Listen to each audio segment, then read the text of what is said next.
Bien, pues vamos ahora a tener la lectura de la palabra del Señor en el libro de Ageo, en el capítulo 2.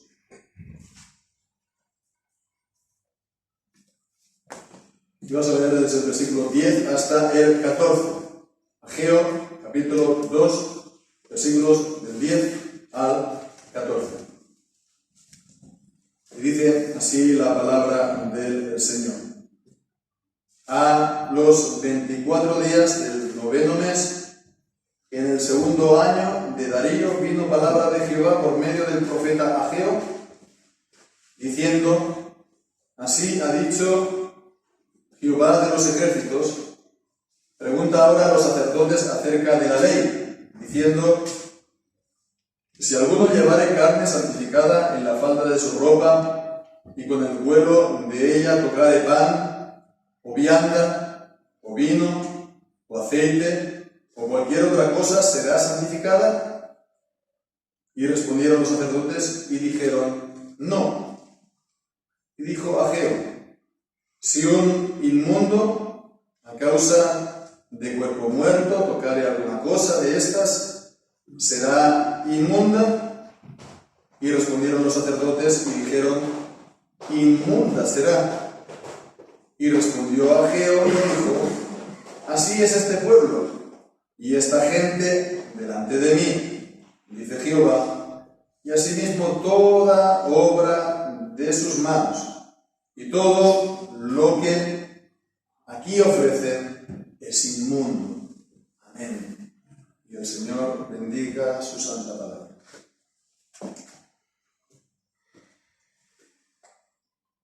Bien, pues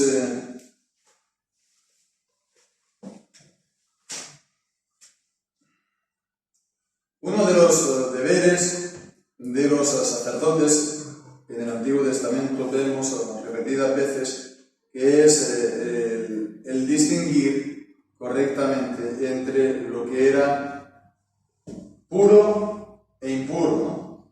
Puro e inmundo, o pues el común y santo.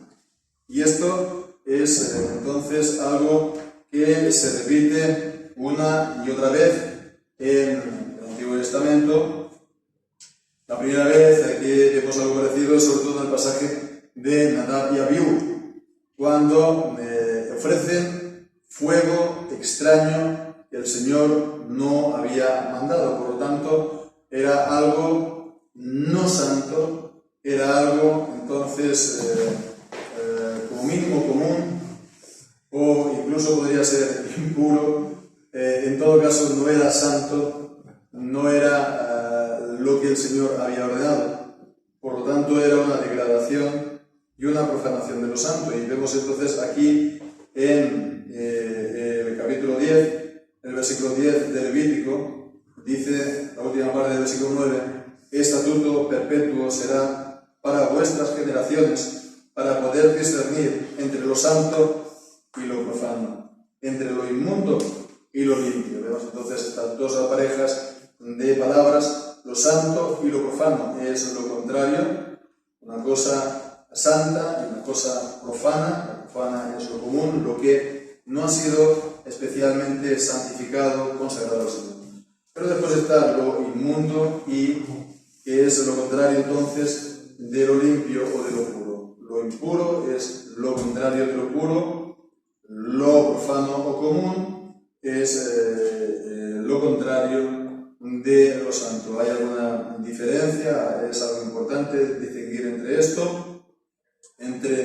Pues sí, porque, por ejemplo, habla de común, ¿no? Lo común es algo de nuestra vida de cada día, ¿verdad? Y eso puede ser puro o puede ser impuro, ¿verdad?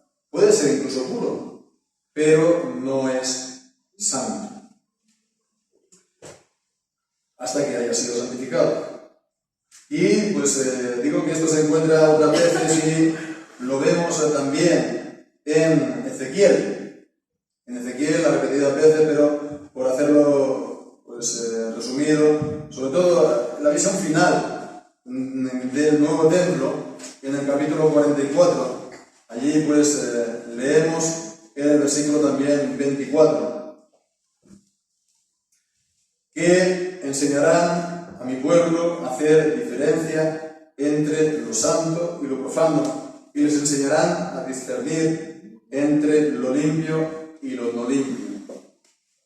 Es exactamente lo mismo. Entonces, en ese templo último, final, lógico de los últimos días, el Señor iba a levantar, pues también se iba a observar esa distinción. Es el deber de los ministros, como también en el Nuevo Testamento vemos así acaba la Biblia. En el capítulo 22 del Apocalipsis es también la misma idea que está detrás del versículo 11. El que es injusto, sea injusto todavía. El que es inmundo, sea inmundo todavía. El que es justo, practique la justicia todavía. El que es santo, santifíquese todavía.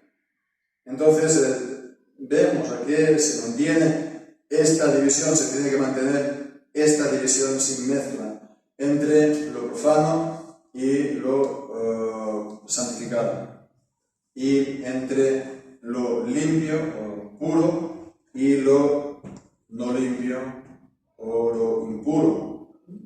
Entonces es esto lo que nos viene a decir aquí este versículo, que según los comentaristas dice que era el tercer sermón que encontramos aquí de Ageo en este libro. Ya vemos el cortito, ya pues nos acercamos bien al final, ¿no? Entonces presenta esta misma cuestión a los sacerdotes. Así ha dicho Jehová de los ejércitos, versículo 11. Pregunta ahora a los sacerdotes acerca de la ley, diciendo: ellos pues tienen que saber de la palabra y saber de la ley. Como vemos en Malaquías, ¿no? Del sacerdote, el pueblo ha de venir buscando la ley, buscando la palabra de Dios.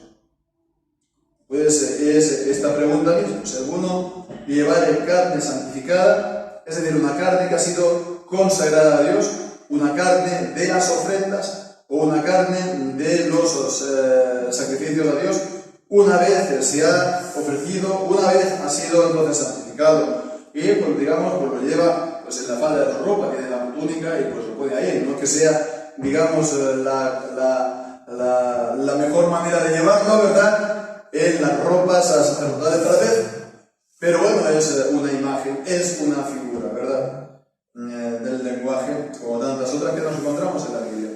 Pero es para expresar entonces la idea. Lleva el sacerdote la carne de los sacrificios, y entonces pues con la punta de la ropa, ¿no?, toca, dice, pan, comida, vino, aceite, cualquier otra comida. ¿Vemos? La ropa del sacerdote, ¿no?, que lleva la carne santificada. Entonces, por tocar esto, va a ser entonces santificada. La comida que ha sido tocada entonces con la ropa, pues dice, respondieron los sacerdotes y dijeron: no. Entonces vemos, no es posible. Esta santidad, vemos, no es, por así decirlo, contagiosa. Esta santidad no pasa de la carne a la ropa, y de la ropa al pan, a la copa, a la comida o a lo que sea. No es así. El contacto con una cosa santa no lo hace santo, ni lo santifica, ¿verdad? ¿Por qué? Pues para que sea santificado, tiene que ser ofrecido oficialmente, solemnemente al Señor. ¿Por qué esa ropa esa carne estaba santificada? Porque había sido ofrecido el sacrificio. Entonces esto es una cosa muy importante para entenderlo, porque tiene también pues implicaciones, ¿no? En el Nuevo Testamento, en ese famoso pasaje en 1 Corintios 7, acerca de los hijos de los creyentes, ¿no? Que dicen que son santos. Y entonces nosotros los creyentes reformados decimos, son santos porque han sido santificados para Dios. ¿Y cómo han sido santificados para Dios? Con la señal del pacto, que es el bautismo. Y bueno, pues sabemos de que los que niegan esto, que son muchos, los bautistas, dicen, no, aquí está diciendo que son santos, pero es una santidad dan nombres. Entonces a lo mejor dicen, es una santidad de familia, o es una santidad de, yo qué sé, de contacto, o es una santidad de pacto, o lo que sea, pero que no implica el que haya sido santificado de una manera especial. Pero eso no puede ser así. La santificación es consagrar en este caso carne o cosa, una persona, consagrarla de manera solemne al Señor con el rito que el Señor ha establecido. Lo de los animales no se le vino a la cabeza a los israelitas hacerlo. Fue dado por el Señor les instruyó. Y tenemos, vemos que todo lo que se nos dice en Levítico y en Números acerca de las ofrendas y de los holocaustos y de las cosas que eran consagradas a Dios. Entonces vemos, ¿no? La santidad, la santificación no es contagiosa. No es contagiosa. En el sentido que por el contacto uno vaya a ser, pues simplemente por el contacto va a ser santo. La santificación, la santidad o la santificación, en este caso, requiere santificarlo por ese rito que es, en este caso, el bautismo. Pero vemos que no es así. En el caso contrario, dice, si un inmundo a causa de cuerpo muerto, entonces el tocar un cadáver era una de las cosas que hacía que una persona contrajera una impureza, ¿no? Que le impidiera, que le impediría participar de las cosas santas, ¿no? Si un inmundo a causa de cuerpo muerto, él ha tocado un cadáver porque se murió y lo sacaron del campamento o lo que sea, ¿no? Bueno, pues entonces, tocar alguna cosa de estas, alguna cosa que ha sido consagrada, ¿no? O cualquier otra cosa que no haya sido consagrada. Dice, ¿será inmunda? Sí, será inmunda. Porque la inmundicia sí que es contagiosa. La inmundicia es como la enfermedad. La inmundicia es como el virus. La ilustración que nos da la palabra de Dios para hablar del contagio del pecado es la lepra. Y vemos que eso es expansivo. Y entonces después que aparece una mancha y después se va extendiendo hasta cubrir todo el cuerpo. Y así es también el pecado en nosotros. Primeramente en cada uno de manera particular, que aparece en un lugar y se va extendiendo en nuestra alma y se va extendiendo en nuestra vida hasta que estamos completamente corrompidos por el pecado. Pero eso es igual también en el cuerpo que es la iglesia. Aparece entonces una llaga de lepra, un pecado que no ha sido tratado, que no ha sido puesto en cuarentena, que no ha sido puesto entonces bajo la observación de los ministros, y entonces este pecado va extendiéndose y contagiando a más y más gente hasta que al final descubre todo el cuerpo. Y nos dice la palabra que un poco de levadura leuda toda la masa. Hace falta muy poca levadura. Cuando estábamos haciendo los panes ahí en la casa en el norte de Burgos, pues no sabíamos, tenemos que echar un poquito solamente de levadura para una masa de 1 kilo de pan. ¿Qué iba a ser de 1 kilo de pan? Muy pocos gramos. Y si te pasaba, pues ya se vertía por ahí. Muy poca levadura hace falta para leudar toda la masa. Un pecado, pues es necesario, solamente un pecado, para corromper una vida y una congregación. Acordémonos de Acán.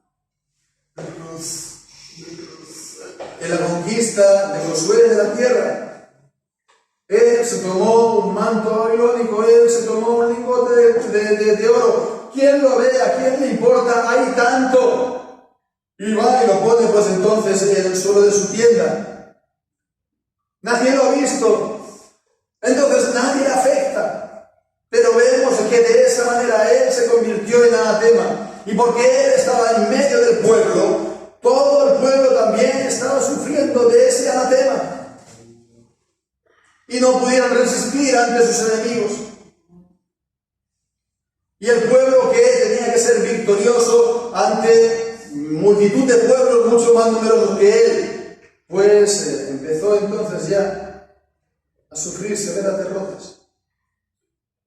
Entonces vemos, muy poco hace falta para que un cuerpo sano se eche a perder en la salud. Muy poco hace falta para que una iglesia sana también pues se eche a perder por causa del pecado. Bien, pues esto es lo que dice Ageo, ¿verdad? Lo que primeramente le dijo Dios que tenía que decir entonces a los sacerdotes. Porque todo esto lleva al versículo 14. La conclusión es: así es este pueblo y esta gente delante de mí, dice Jehová, y asimismo toda obra de sus manos, y todo lo que ofrecen aquí es inmundo, por causa de esa inmundicia.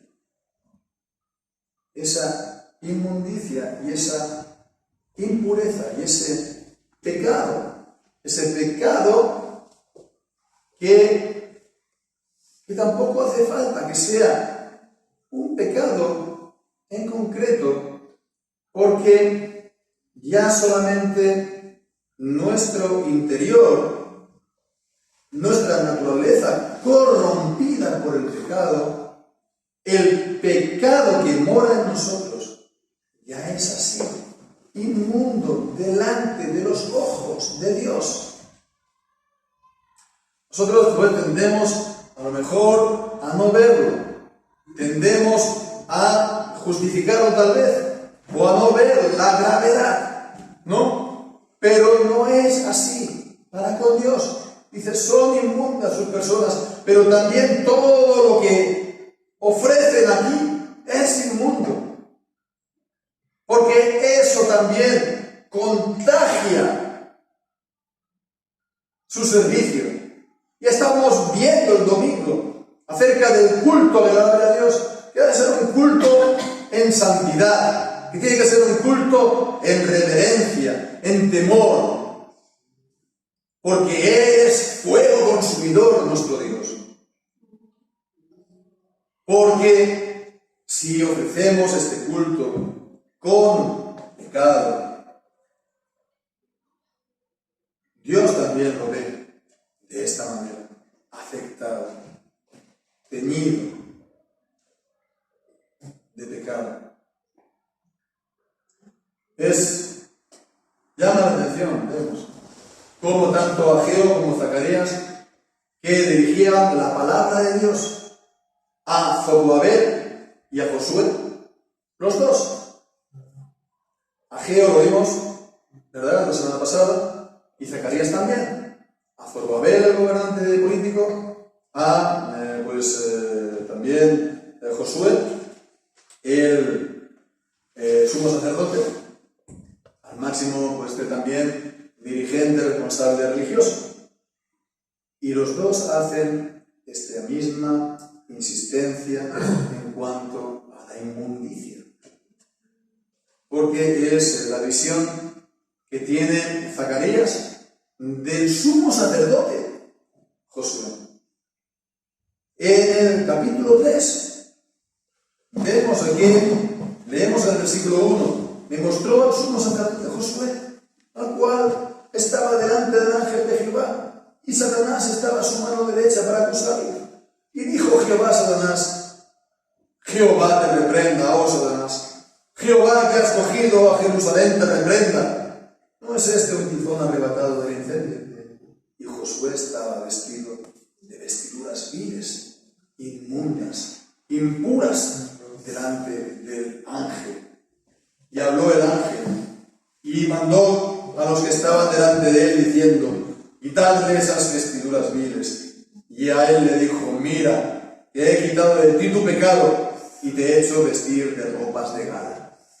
Entonces vemos, el sumo sacerdote tenía que pasar por toda una serie también de lavamientos y de rituales para ser santificado, y se tenía que poner las ropas santas y no otras, ropas de gloria y ropas de esplendor. Pero ante los ojos de Dios, dice, eran ropas viles. ¿Por qué? Porque estaban también teñidas y afectadas por ese pecado interior que Dios ve, porque Dios ve lo profundo del alma hasta dividir el alma y el corazón y el espíritu humano.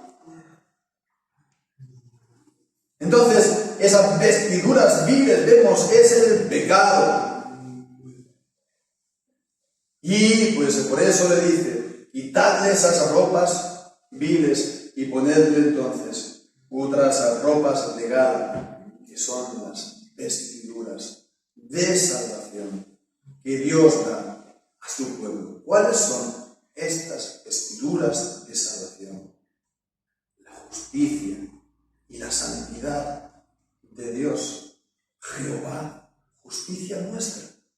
Y Jesús es el que nos viste con ropas de salvación, como dicen los profetas Isaías, como dice también el profeta Daniel. Las ropas de salvación nos da Él, con la salvación que Él ha ofrecido, ha realizado para su pueblo. Nos da entonces este vestido de salvación para nosotros, para que nos cubramos, para que no seamos avergonzados por Él. Si Él pues nos muestra aquí y aquí y aquí nuestras inmundicias. Entonces vemos que el pecado es contagioso. Incluso el pecado del mundo nos contagia. Isaías, que daba la palabra de Dios al pueblo, cuando vio la gloria de Dios en el templo, dijo: ay de mí, que soy muerto, porque siendo un hombre inmundo de labios y habitando en medio de un pueblo de labios inmundos, han visto mis ojos al Señor, a Jehová de los ejércitos. Él traía la palabra del Señor. Como el sacerdote Josué, pues estaba oficiando también para el Señor. Y seguía pues todas las ordenanzas del Señor en cuanto a los vestidos, en cuanto a los lavamientos, etc. Pero con todo y con eso, el estar en medio de ese pueblo de labios inmundos le afectaba también. Y hacía que sus labios fueran inmundos. Y eso es también un recordatorio para nosotros, hermanos. Porque en Mateo capítulo 15, el Señor Jesús dice que no es lo que entra por la boca o lo que nos entra de fuera lo que nos contamina, sino lo que sale de nuestra boca, lo que nos contamina. El que está también entonces en medio de un pueblo de labios inmundos hace que tomemos de aquí, de allá, aquí. Y entonces esto pues hace, digamos, su digestión dentro de nosotros y después de eso lo vertimos por la boca.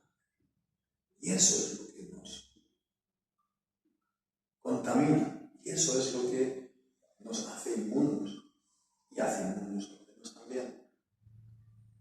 Con lo cual hemos de hacer atención primeramente a lo que comemos, a lo que asimilamos, a lo que recibimos, pero después también lo que sale de nuestra boca. Como dice Santiago, una fuente. De una fuente no puede salir al mismo tiempo la bendición y la maldición. No puede salir entonces de un mismo árbol un fruto bueno y un fruto pues malo. De nuestra boca ha de salir entonces solo lo bueno y solamente debe ser para bendición. Entonces todo esto es ¿para qué? Para que veamos, hermanos, la gravedad de este pecado que está en nosotros, al cual decía que lo mismo pues pasa desapercibido, no le damos importancia porque estamos habituados. Pero fijémonos las palabras del apóstol Pablo en Romanos 7. Miserable hombre de mí, ¿quién me librará del cuerpo de esta muerte? Cuando somos conscientes, como Pablo, cuando somos conscientes como Isaías, cuando somos conscientes, pues como en la visión de Zacarías, del profeta Josué, cuando somos conscientes como en la profecía de Ageo, todo este pueblo que me ofrecen este servicio es inmundo, pues hemos de realmente correr a Cristo, pedir entonces que Él nos libre del cuerpo de esta muerte. Porque dice, gracias doy a Dios por Jesucristo, por causa de Él. Él es entonces Jesucristo y solamente por la gracia de Dios en nosotros, no por nuestras obras ni merecimientos, el que nos libra. Nos libra de esta corrupción, nos da espacios de santidad, nos da espacios de libertad, nos da lugares en los que podamos pasear libres, hermanos, y hemos de pues, avanzar en este camino de santidad. Pues hermanos, que así sea, que todo esto lo pongamos con Él también en nuestro corazón, que estemos también considerando y meditando y pues estemos con la mirada puesta también a fin de semana, mañana y sobre todo en el Día del Señor, la celebración de la Cena, para que nuestros corazones sean movidos en este tiempo a querer dejar más el pecado para abrazar más, de una manera más nueva, viva, real, por la fe a nuestro Señor Jesucristo y al amor de Dios. Y pues también a la comunión, en la comunión del Espíritu Santo. Pues quiera que así sea, el Señor pues bendiga entonces.